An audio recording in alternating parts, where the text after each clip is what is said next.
नाही असं मला तरी वाटत नाही, परंतु यामध्ये सुरेश धस समाजातून संपलेले आहेत.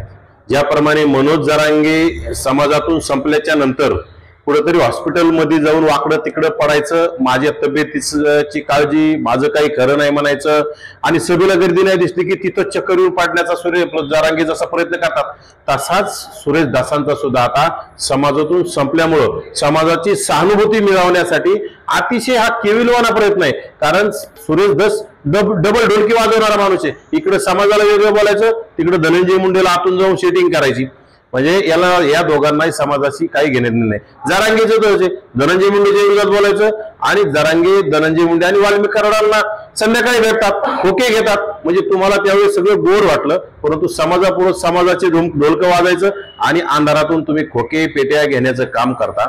आज सुरेश धसांना जर एवढी भीती वाटत असेल तर सुरेश धसांनी त्यावेळी हरणाचं, काळवेटाचं, मोराचं मांस खोक्यांच्या माध्यमातून हरणं मारले, काळवेट मारले, मोर मारले आणि त्याचं मांसांचं स्वतः सुद्धा सेवन केलं आणि तस्करी सुद्धा करण्याचं काम केल्याचा संशय आम्हाला आहे. त्यामुळे सुरेश धसांची आज बी आम्ही म्हणतो त्यांची नार्को टेस्ट केली पाहिजे. आणि सुरेश धसांना बिश्नोई गँगची जर भीती वाटत असेल तर सुरेश धसांनी स्वतः म्हणावं की मी खाल्लं नाही आणि माझी नार्को टेस्ट करा, त्यामध्ये दूध का दूध आणि पाणी का पाणी समोर येईल आणि सुरेश धसांना बिश्नोई गँगची भीती बी वाटणार नाही.